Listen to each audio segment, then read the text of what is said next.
Come outside. Young man, come outside, Drive him outside, come. Come right us with him. Come no man, right us how we want him, come. Put him right us up. What's up? Come right here so with him.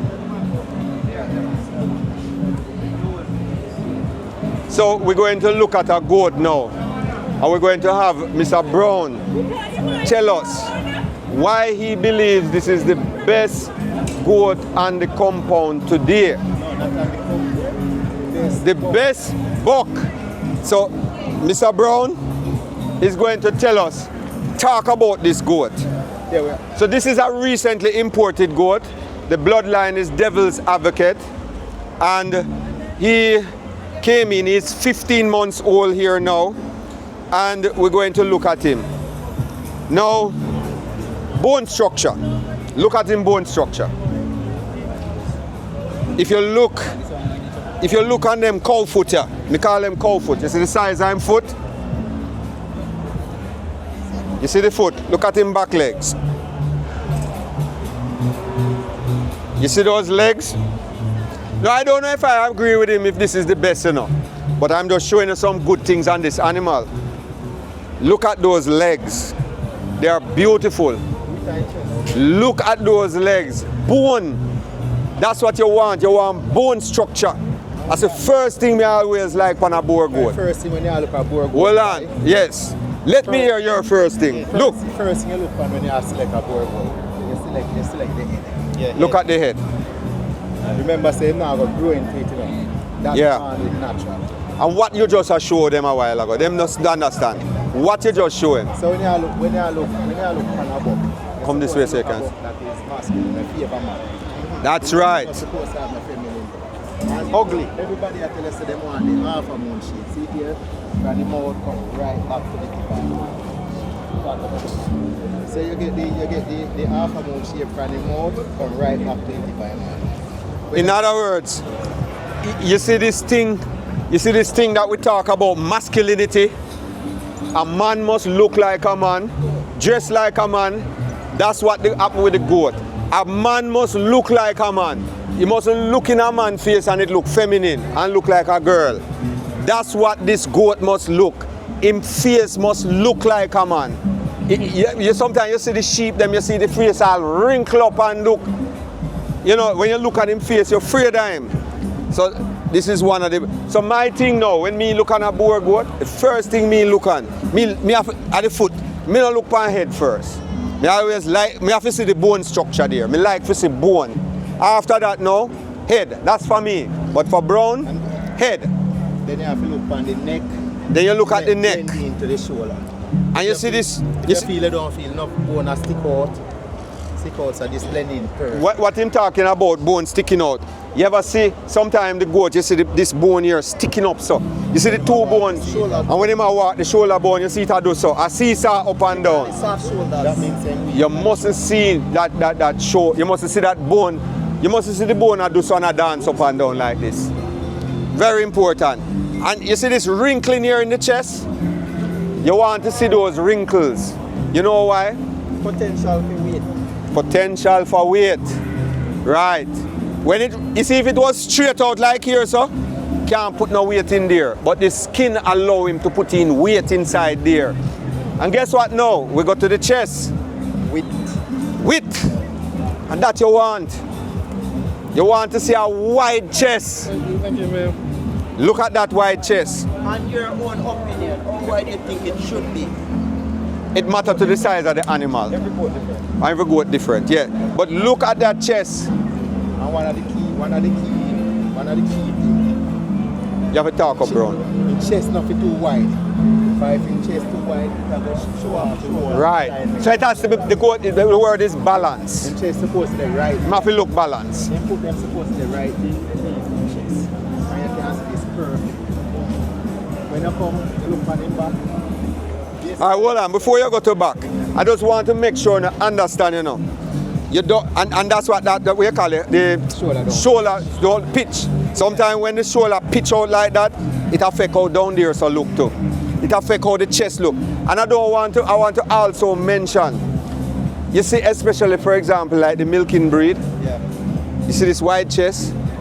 It also helps in the kidding part of it too. Because when you have a little narrow up chest like this, Yeah, the croup tend to be small. So it don't have the space in there for hold the kid them. You understand me? Yeah. So if you have a triplet, pregnancy toxemia, sickness, maybe she don't even have the kid. Abortion. If she have 4 in the abortion, kid too big, whole heap of complication. So even in a common goat, dairy breed, all breeds. We're not saying you're going to have a wide chest like this, but you have to have good chest and balance of this front egg. I'm just exaggerating it.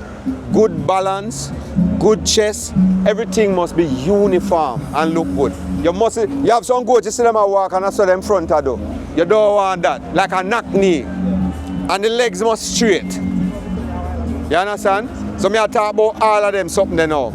So make we go to the top line now. Top line. Feel this. You see this? Me can't span, me can't feel. Now when you come from bone, you feel the bone here. Feel this.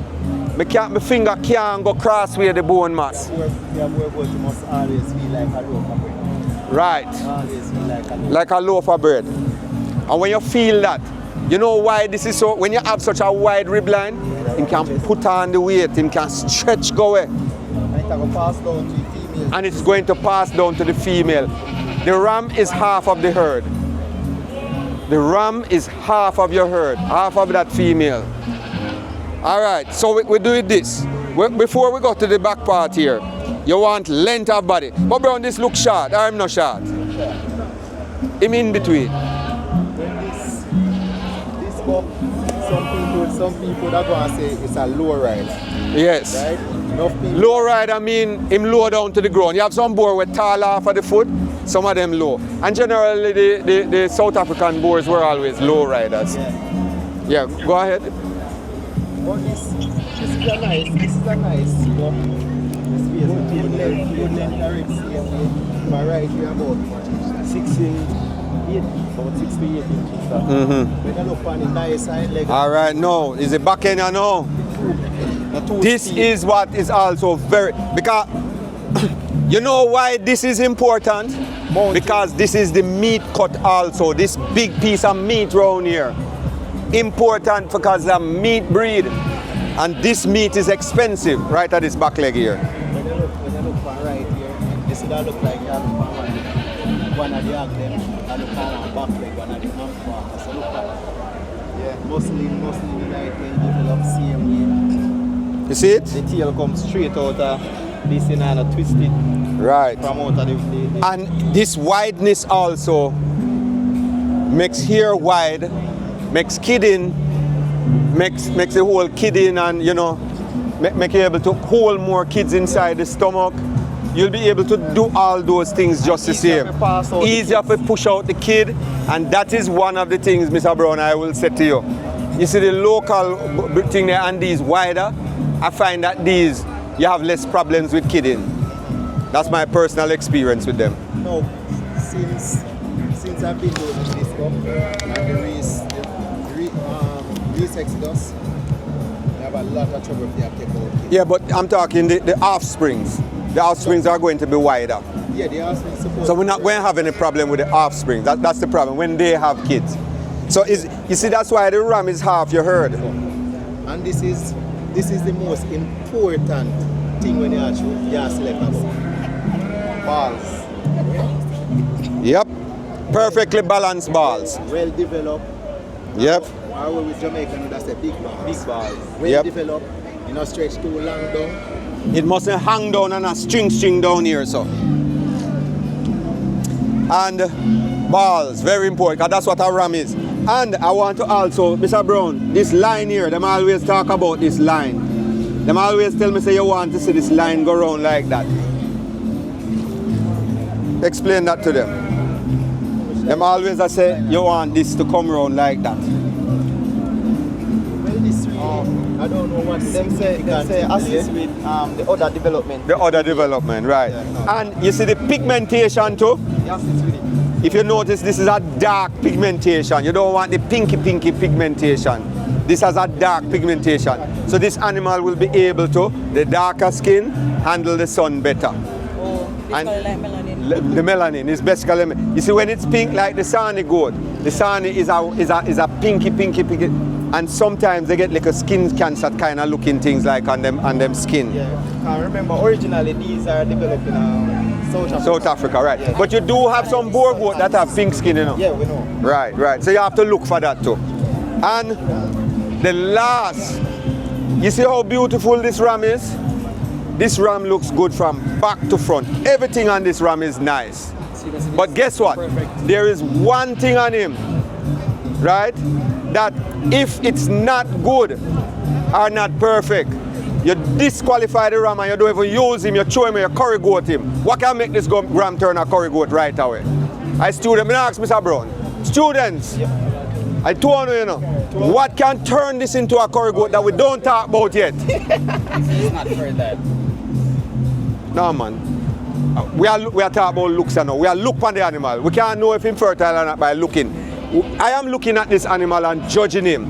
And I'm asking you. Hold on. Him say, I must ask you. And the girl can come to you. Anyone I ladies them in the small way. What on this animal that I don't talk about? Anybody out here can answer it. That we talk about the balls already, so don't go there.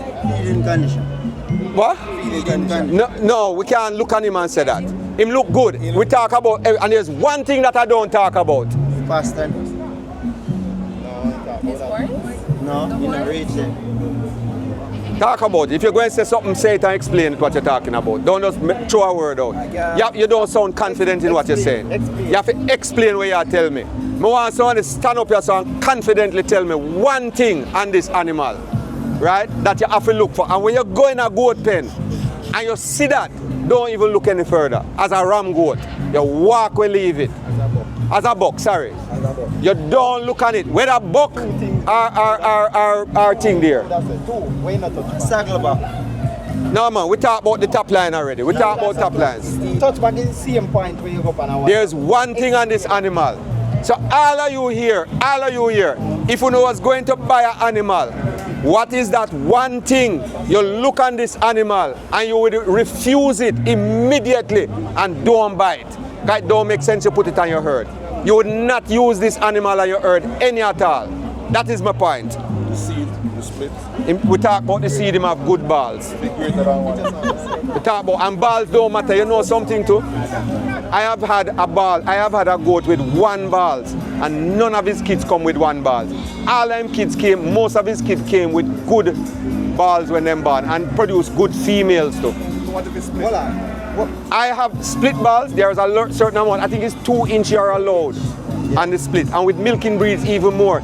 This thing about split balls is It just affects the other. the milk breed is how much? The other development. Milk breed is a whole lot more. So the split ball things is something that a lot of us talk about all the time. Talking about this, right? Meaning the pastern, right? Yes. Weak back ends. And this is it. The pastern. Yes. Again for me? Weak back ends. That Weak disqualifies back. it. It disqualifies you using an animal. So everybody here, you see this here? You see this part here, so? This, you see if it bend, down here, so bend, and this is touching the ground. You can't use this animal in breeding. You cannot use this animal to breed, none at all. What you do with the animal with foot bend like that? Curry goat him.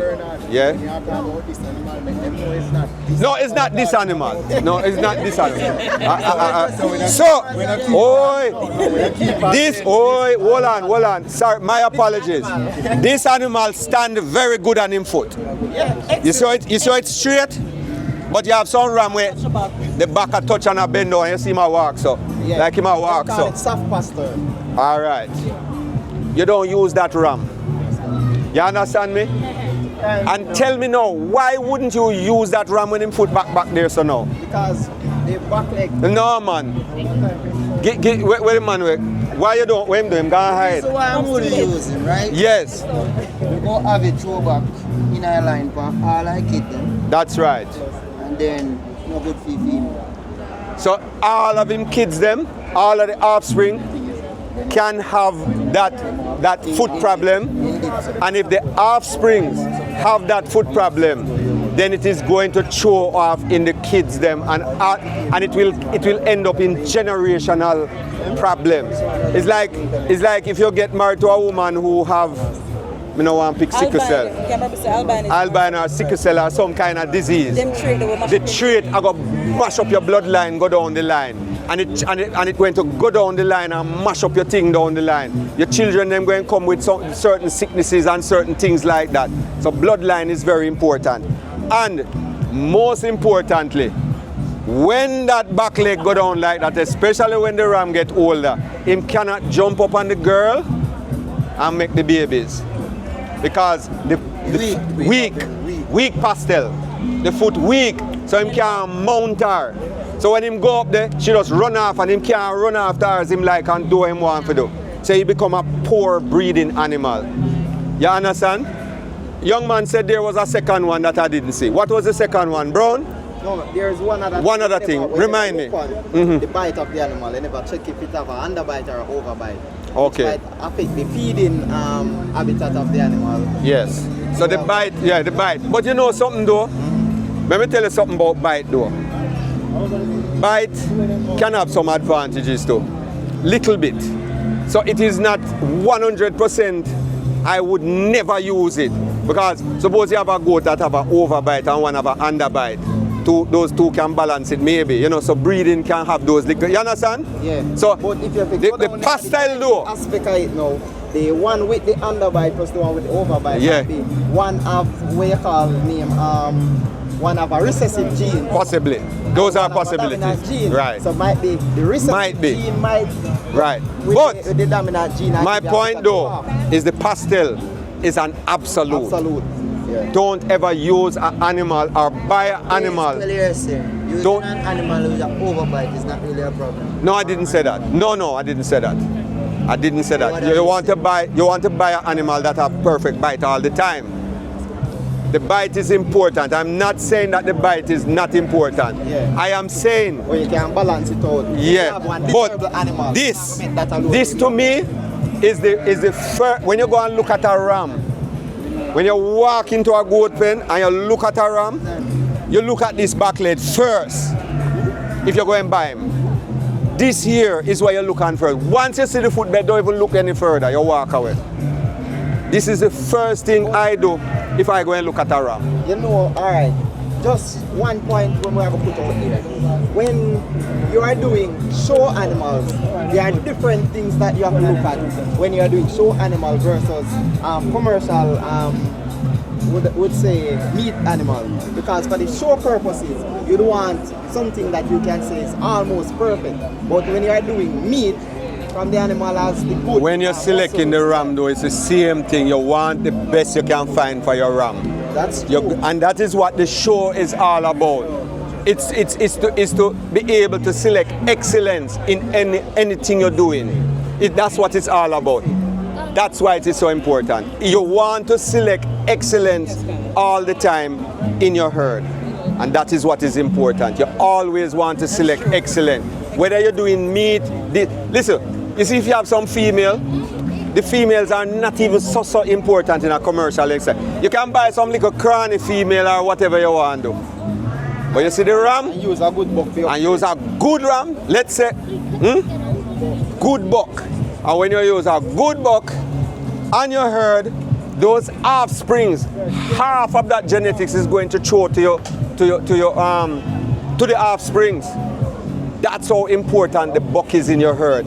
You must always make sure you buy a good buck and use a good buck in your herd. It is the single most important thing to use. I don't know if anybody learned anything today, but always remember, the buck, the buck, the buck. Very important. All right? Thank you. Yes. Thank you. Can I have a quick interview, please? Just try. Very short. So hi, how are you? My voice tired. Put it on. All right. Mr. Bro.